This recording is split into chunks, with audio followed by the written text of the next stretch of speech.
Hey everyone, this podcast is part of Story Mode, the podcast network of Gamefully Unemployed. You can support us and gain access to other great exclusive podcasts at patreon.com/gamefullyunemployed. That's patreon.com/GAMEFULLY unemployed, which is spelled like it sounds.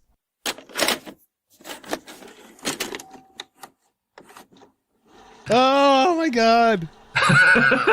Oh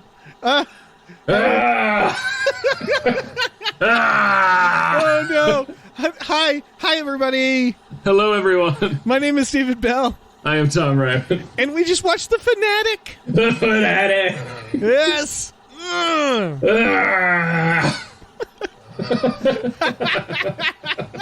It's a pleasure to meet you, Mr. Dunbar.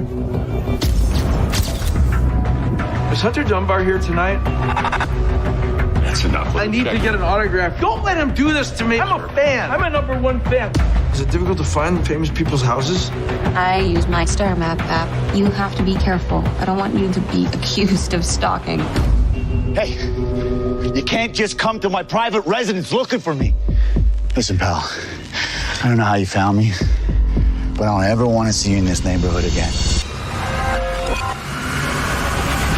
Okay. I wanna do like I forget what they call it. The ministry work for this, where you go door to door and ask people if they've heard the good word about the Fanatic. Oh, yes, absolutely. Absolutely. Do you have a moment to discuss John Travolta's wig in the Fanatic? Holy shit. So we just is your mic and everything all set up, by the way? Oh yeah. All right, we didn't do any we did no prep. we jumped on because all I want to talk about is this movie right now. Yeah, we weren't even supposed to record it just now. We were recording it. We were going to record it later. Tom, you guys are going to discover that as soon as the movie's over, all you want to do is talk to everyone you know about it. Yes, Tom, what did you think of The Fanatic? This is the most batshit movie. Yes. Okay. It's wonderful. I want to get. It's just the zaniest fucking stalker thriller I've ever seen. I wanna say two things that I believe are true. One thing. Mm-hmm. Everybody's doing a great job in this movie. I think Fred Durst did a good job as a director.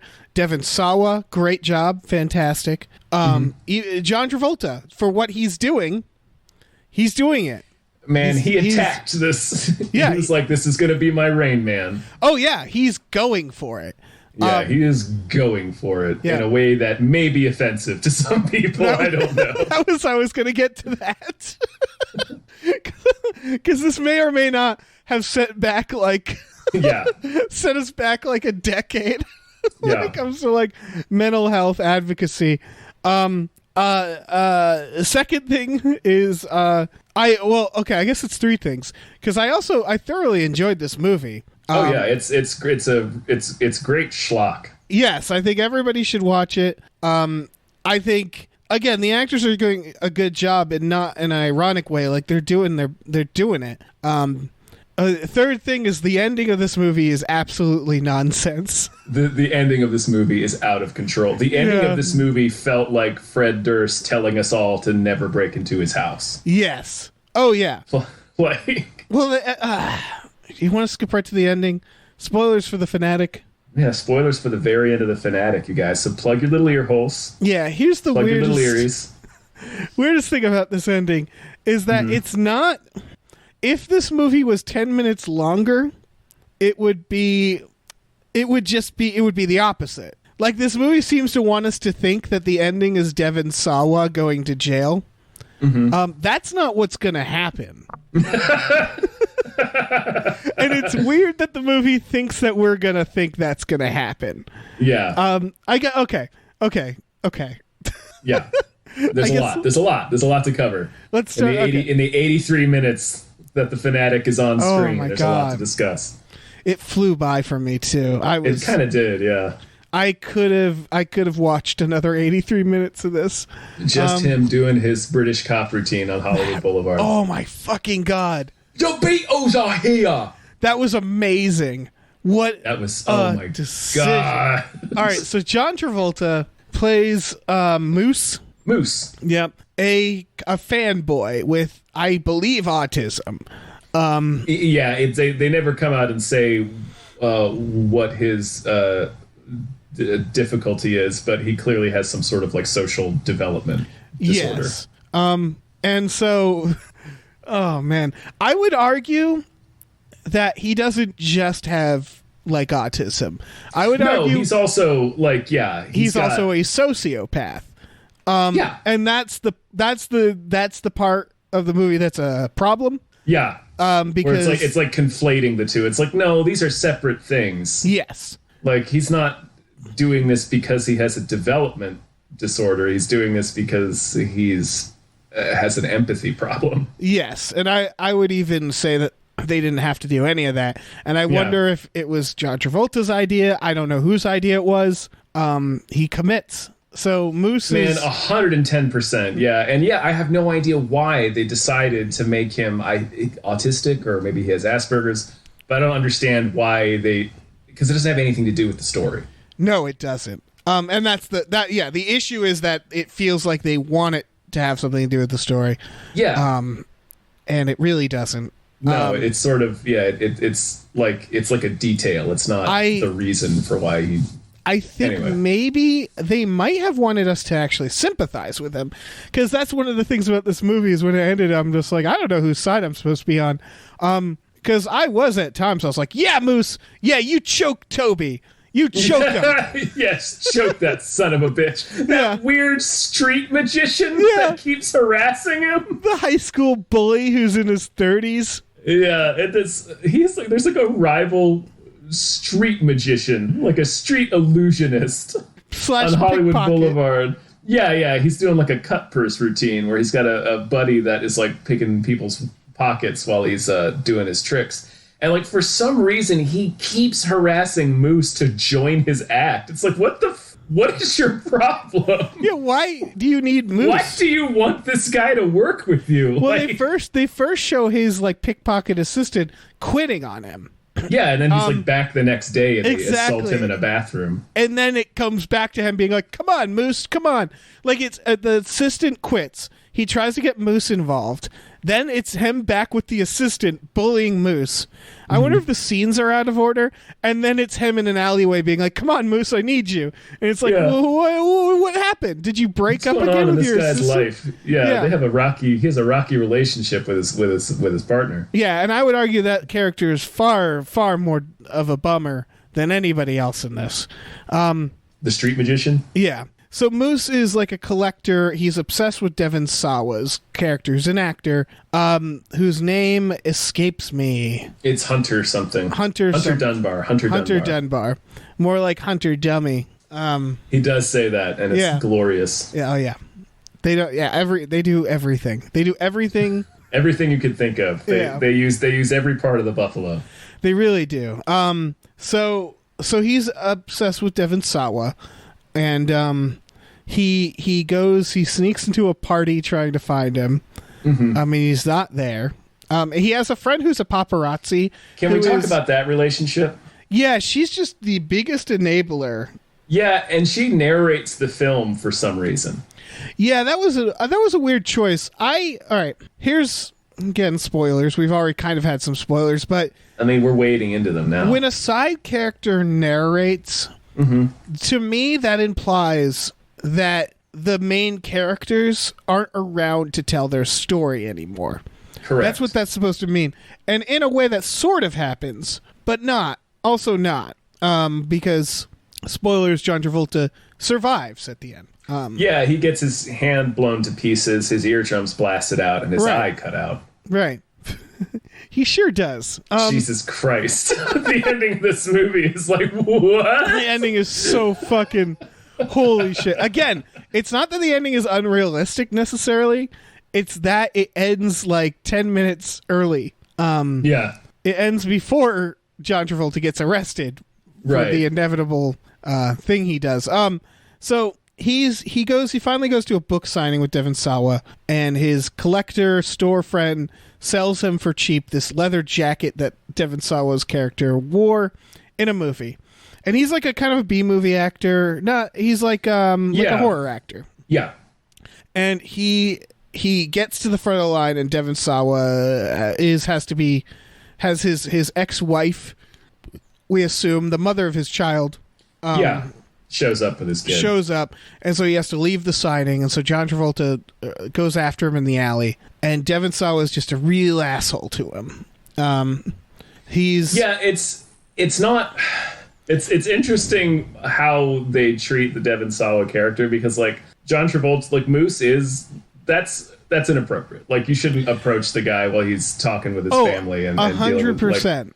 100%. But Devon Sawa is so aggro. Well, that's the thing, is I kind of like that, because the idea is, and I feel like they were trying to set up the ending. But I didn't think they needed to, because the idea is that no one's necessarily the good guy and bad guy.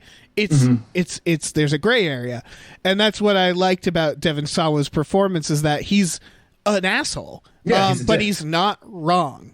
And that's what it is.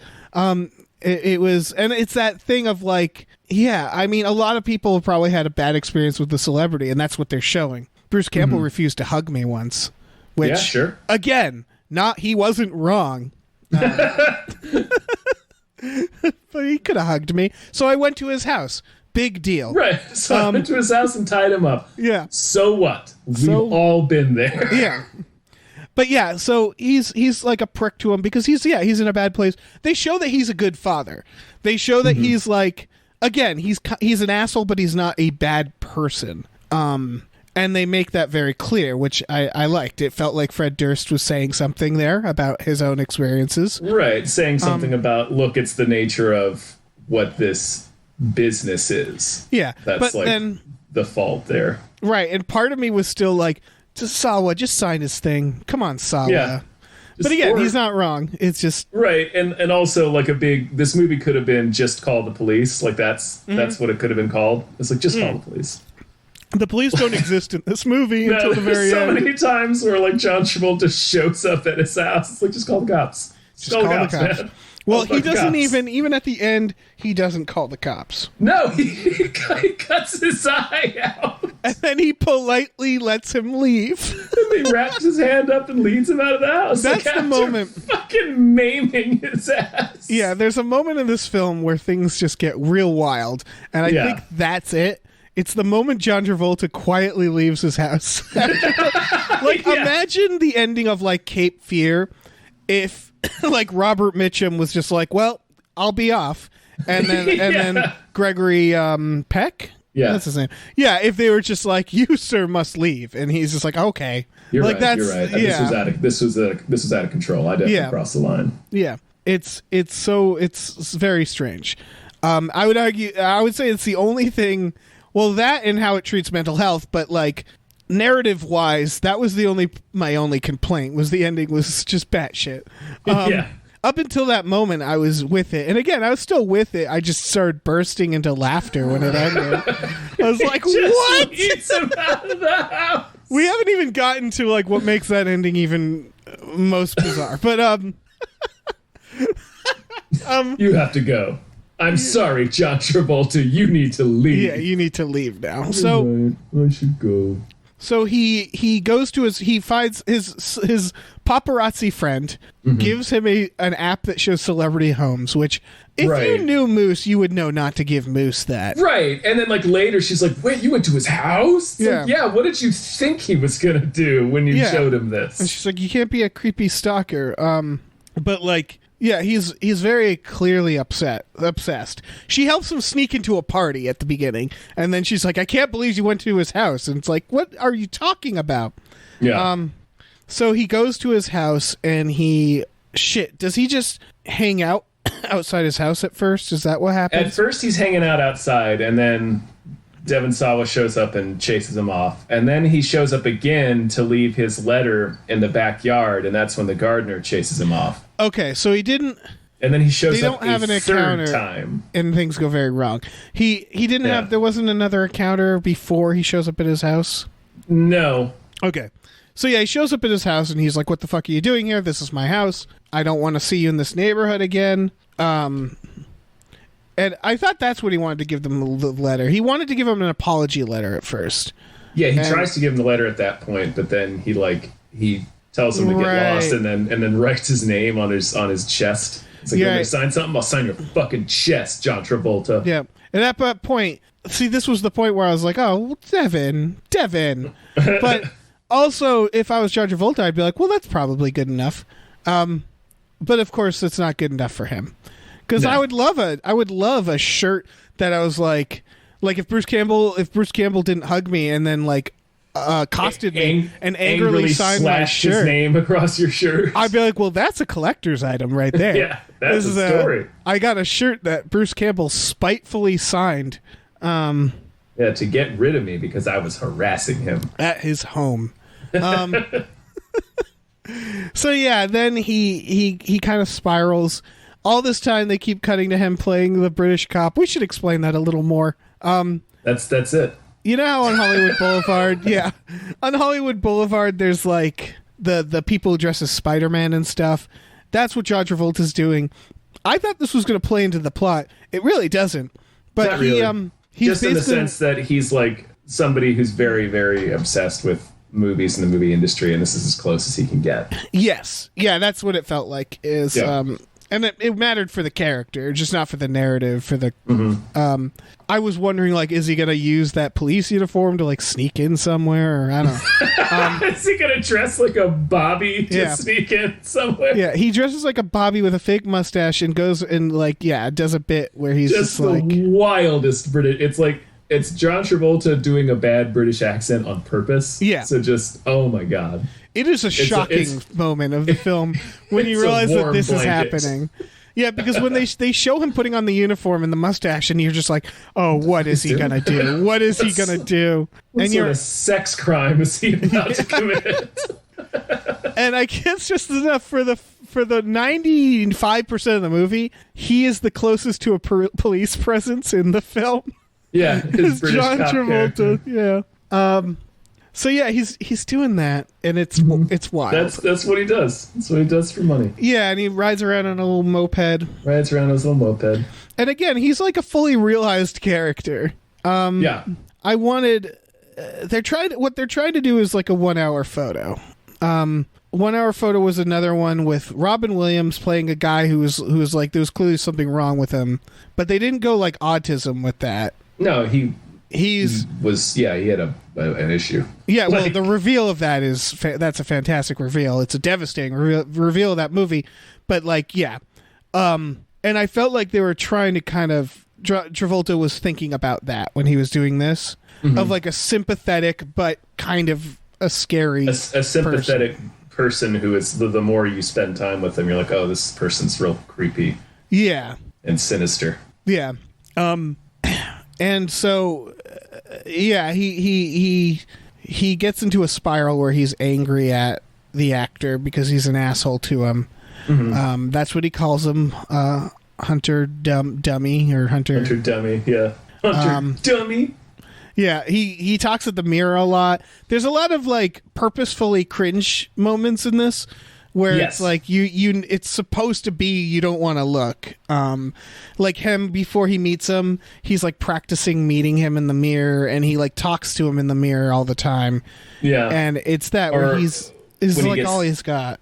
Yeah, and when he gets thrown out of the party in the beginning, as he starts taking off his backpack, he's like, "No, I just want to get one autograph from her. That's all I want. You should get your hands off." Right. It's real cringy. Right, and again, they do a good job at whenever those moments happen, I was like, man, just give him the autograph.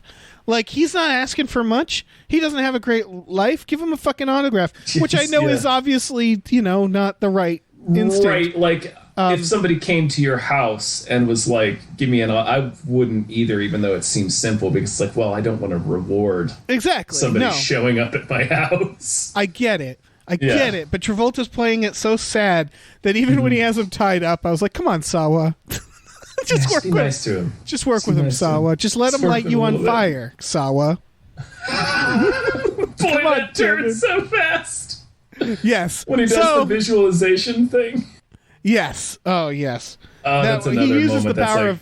He uses the power of acting. He defeats him with his acting, like Team America. Which made me very happy. Oh, it's great acting. But it's another cringeworthy moment where he's like, Travolta kind of turns into a little kid and is just like resting his head on his chest, like, "Oh, I love you." Yeah. And then Devon Sawa headbutts him and blows his hand off. Oh, fucking God. We're getting ahead of ourselves. This fucking movie is great. This is such a good movie. What the fuck is this movie? It's so good. It's a fucking classic. He stabs his eye out. Yep. I would legit, because I know we're laughing. I know we're laughing, but I legit think this is a movie that should be remembered because it's unique. It is very unique. It's unique. It's kind of weird. It's not your regular movie. Everybody's doing a good job in it. My only big critique is just the very end. And that again, that's a real curveball. Yeah. But it's yeah. All right. So he gets in his yard again, and the maid chases him off once, and she's like very upset, and Devon Sawa kisses her, and she's like, "Hey, don't do that," and he's like, "Sorry," and like he reveals later that he's done it before, so clearly they had a relationship, and she says right in that scene, she's like, "I don't think we should do that anymore." So it's clear that they had been having like a physical relationship for at least a little bit before that. So, fuck. So yeah, later John Travolta goes back and sneaks into Devon Sawa's yard, and the maid runs out again. Mm-hmm. And this is after he asked him with a feather duster. Yeah, and this is after the gardener. They established the gardener that, "Did you see anybody out here?" And John Travolta pushes her, or okay, yeah. I want to back up even more. She's swatting him with a feather duster. Yeah. She pushes her, and she falls and smashes her head on a bird bath and dies. And dies. Her body is not found for like what feels like a week. Days.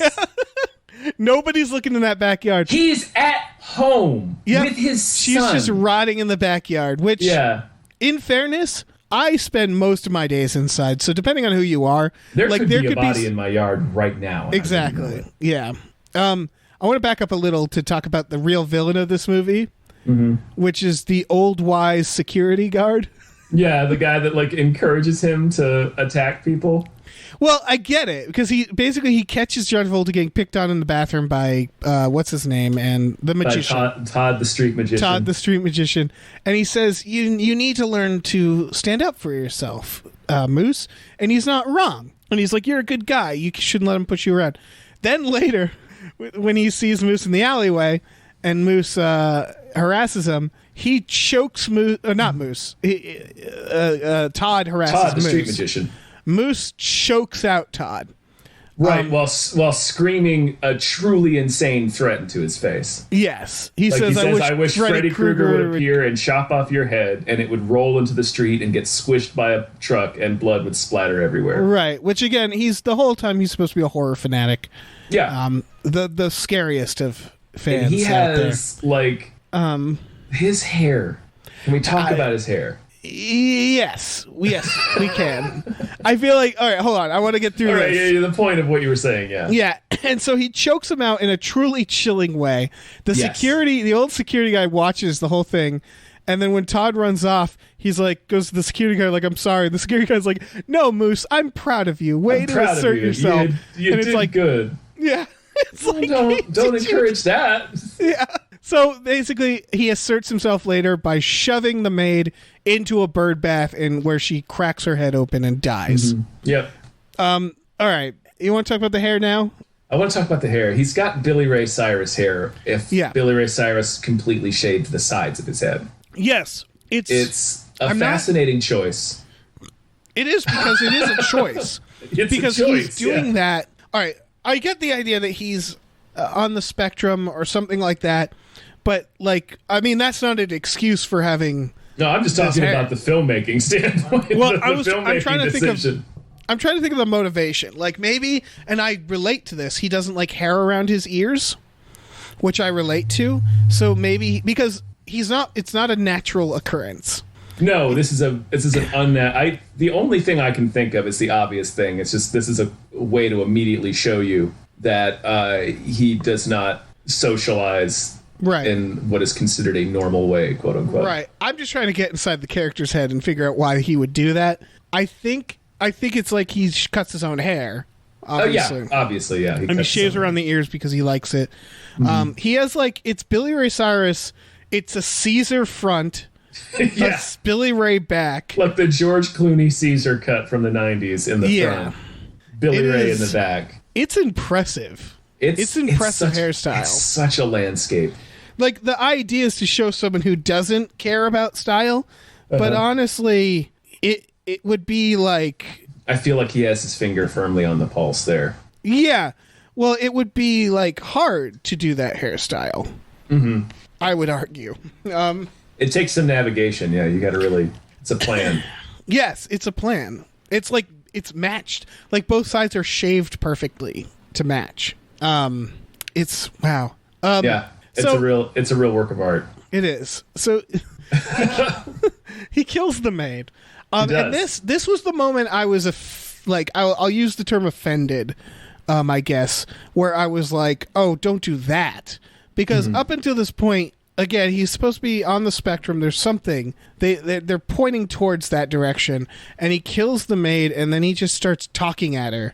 Like, oh, she's dead. She's dead. He punches her in the face. Her brain's coming out of her nose. Like, she's dead. And he's like, oh, you got a nosebleed. You got to put a towel on that. And he starts talking like he doesn't understand what's happening.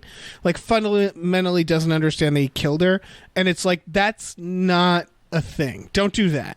Yeah, don't do and that. also he clearly does understand what that is because he's been talking about horror movies and... Right. And so that's the point where they... Even just from this character's standpoint, it doesn't make any sense that he wouldn't understand that somebody was dead. Yeah, that's the point where it's like, okay, he's a sociopath now. Don't try to make it seem like it's not that. Mm-hmm.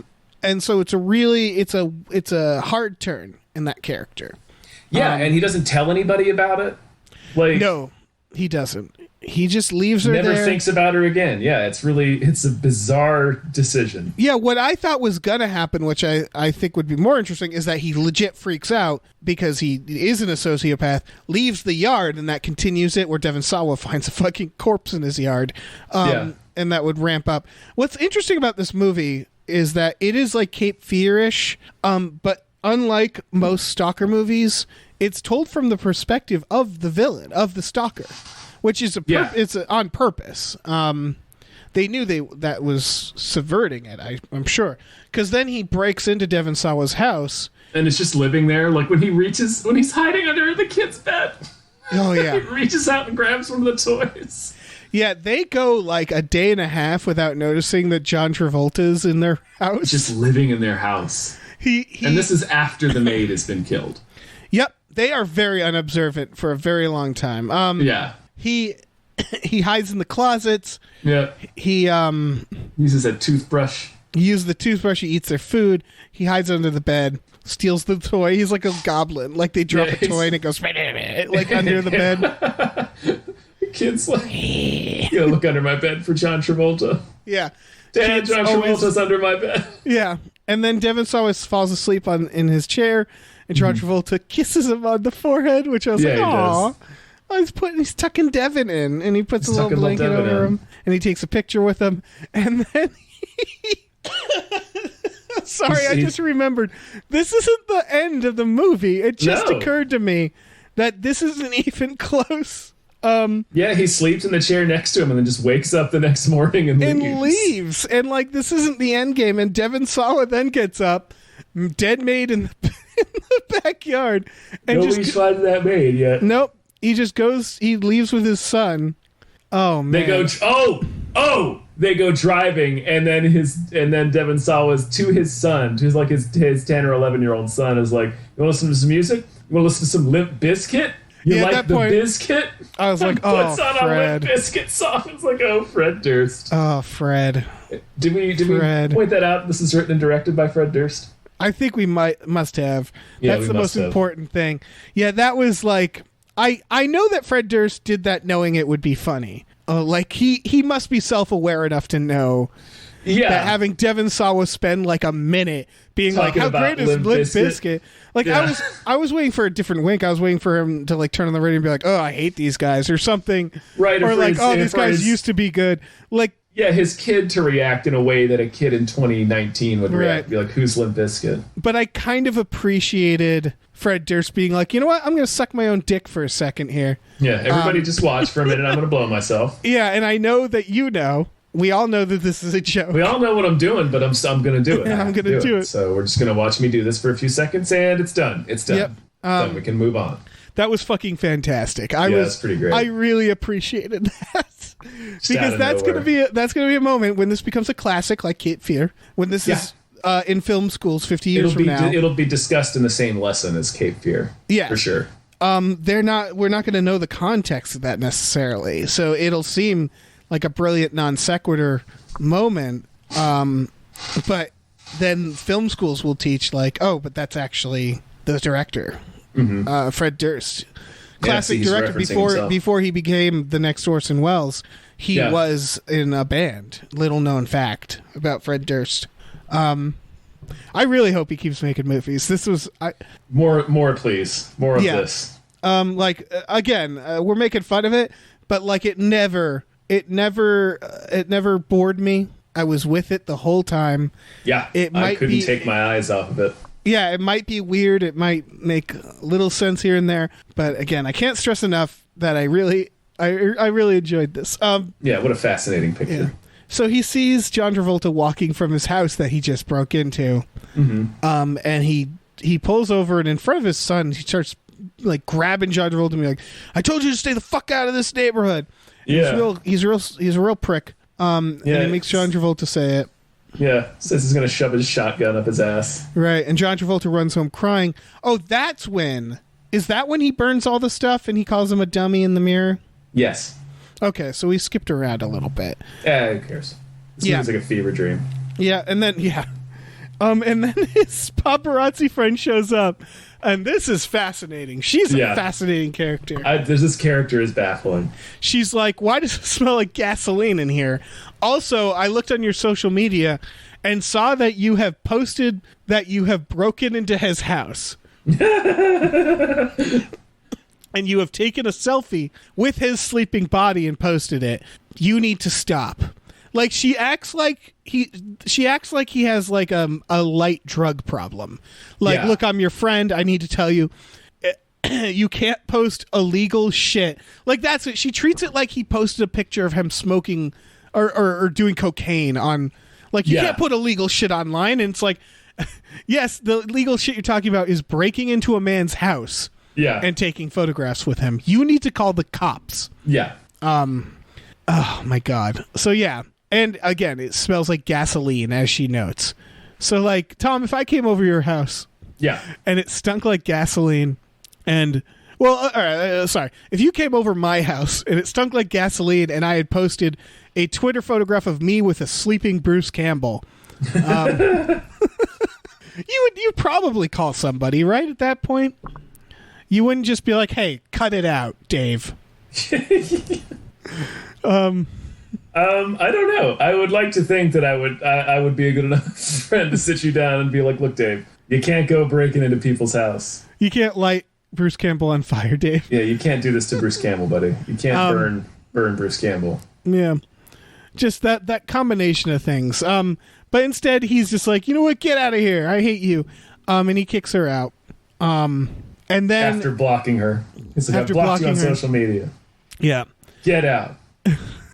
And then I think from there we cut to Devon Sawa waking up tied up. I believe.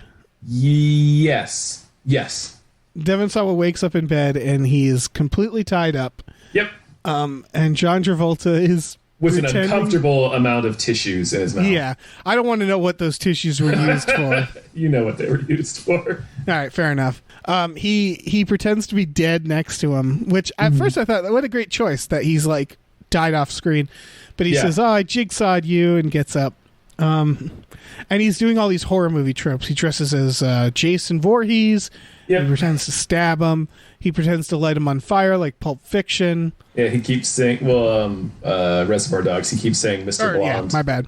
Yeah. And so it's just him like acting out these weird things while sort of ranting at him. And like, again, John Travolta's doing a great job with this character. Yeah.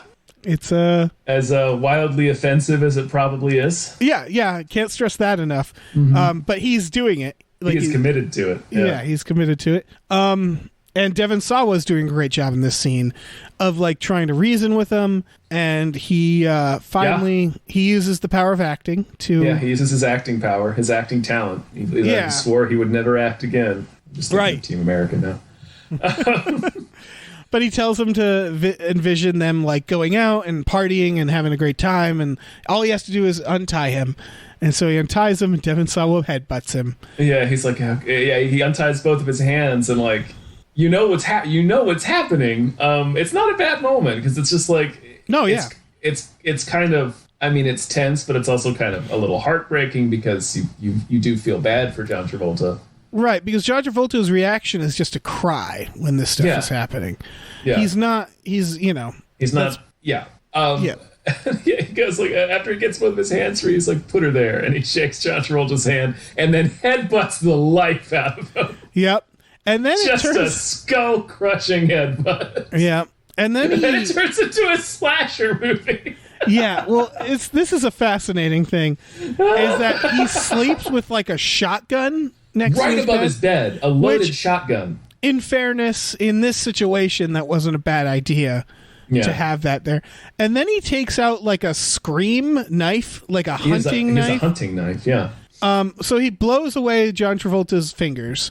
Yeah. He like throws him down some stairs. Yeah, it's a real...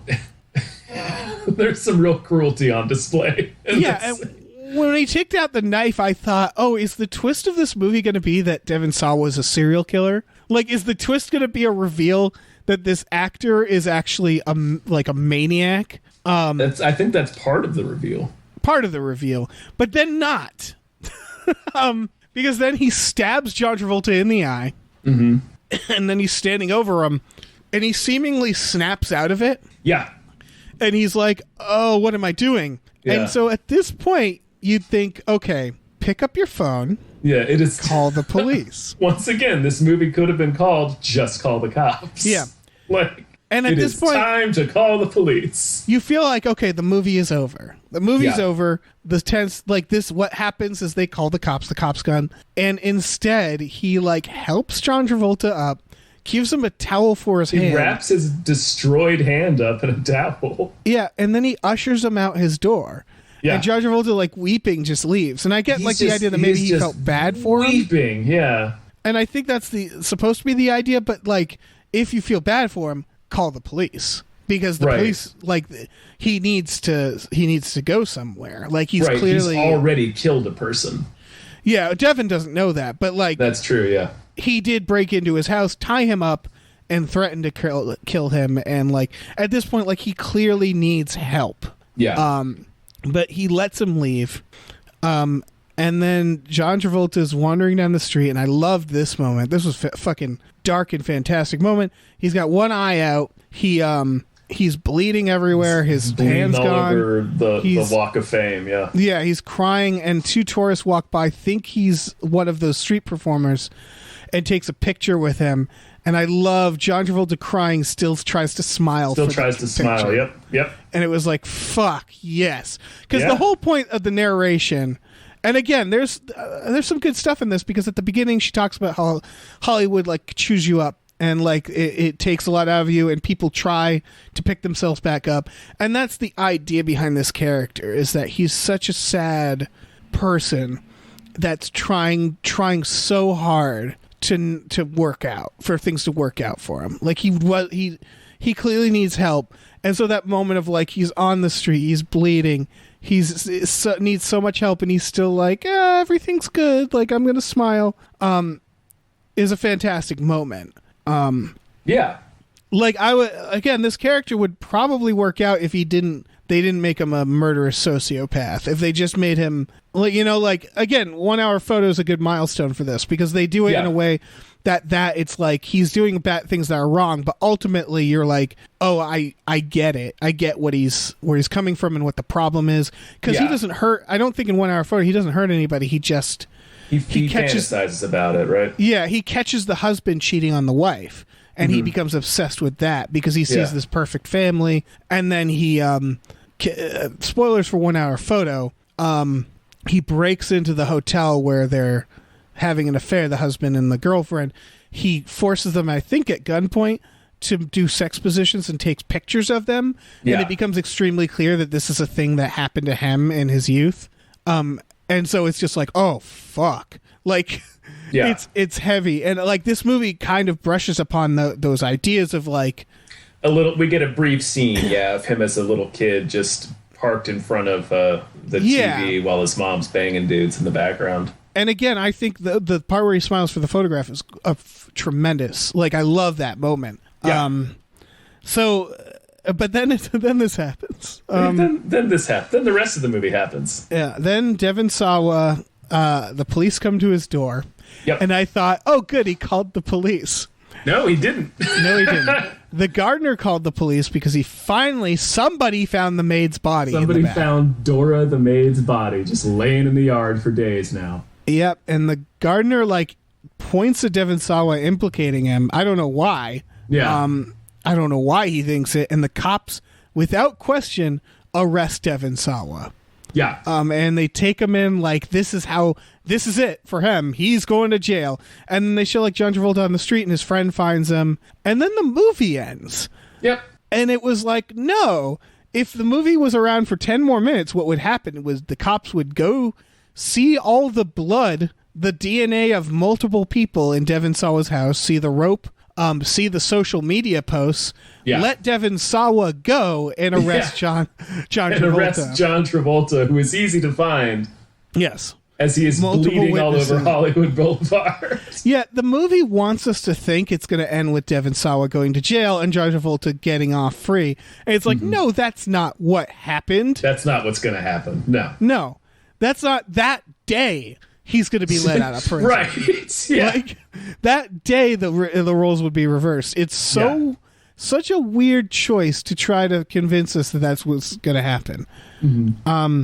Because, I get the instinct of having some sort of twisty ending, but I feel like they had to set up in a way that would have been more smart. If John Travolta was better at hiding his tracks, if, like, Devon Sawa was seen arguing with the maid or something, like, if there was more of a reason to think that they... but no, there's there's none of that. Yeah. Guys, and that's the Fanatic! That's the Fanatic. So I guess this is... I want to be clear about this. I think this movie is really good.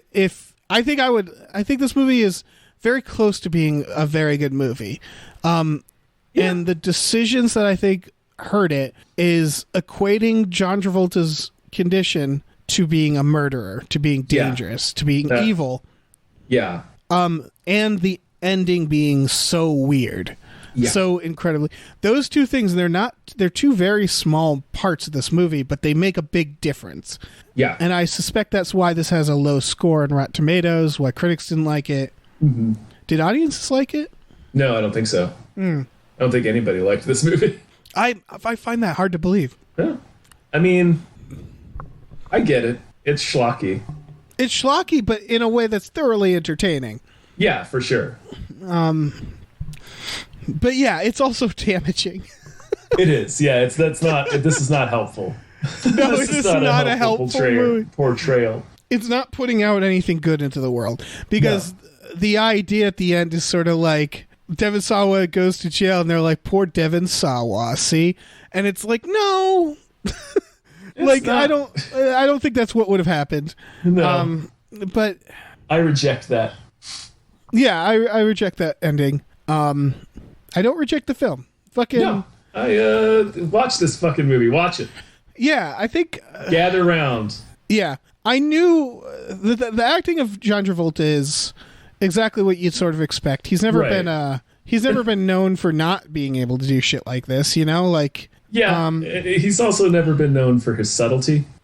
No, but I thought it. Okay, in like Face Off and Broken Arrow, he's like over the top. We know that he's an outgoing actor, but I've never quite seen him do something like this, you know? And I appreciated the choices he made, even though it was probably the wrong choice. I think the real MVP was Devon Sawa, mainly because he plays a jerk really well in this. And again, I don't think Devon Sawa's never not been good. I enjoy him and everything. But maybe I haven't watched enough of his recent work, but I haven't seen him be like a real asshole. No, I've only seen stuff like, Idle Hands and Final Destination and things like that. Yeah, and he plays a real good asshole. So yeah, solid dick. Yeah, and again, Durst comes out of this looking talented.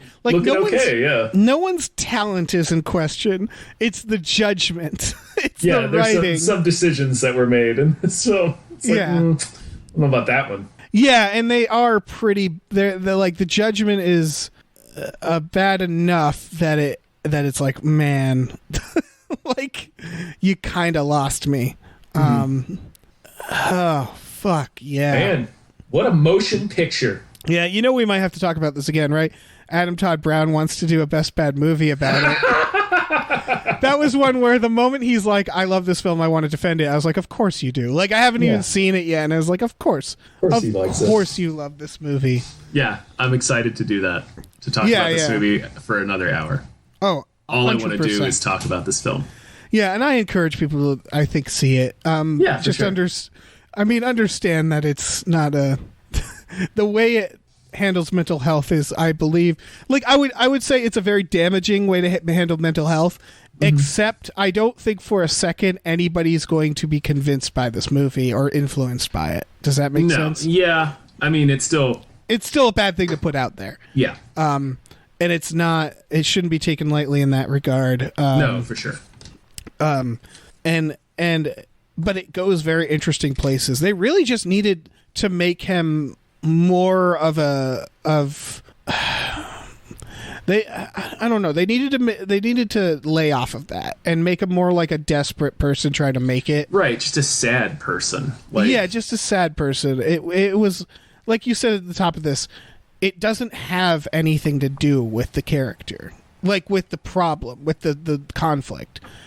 At least it wants us to. It seems to want to think it does, but it doesn't. It's that he's a sociopath. It's that he's sad. Like, it's not related.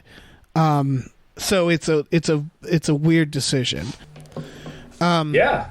So those are final thoughts. Yeah. Fucking the Fanatic, you guys. Yeah. Fucking Fanatic. By the way, we didn't mention this. There's not much going on in the theaters this weekend. There's I don't know. There's a couple of limited release things, like The Day Will Come, or what is that? Day Will Come, yeah. And Abominable. Oh, right, Abominable. Yeah. But yeah. So we chose this, and I don't regret it, and I enjoyed it. I mean, we chose Travolta in his wig. Yeah. Okay. The day shall come. My mistake. The day shall come. So thanks for listening, everybody. Yeah, you guys. I want to wrap this up because I realized that we got another podcast to record.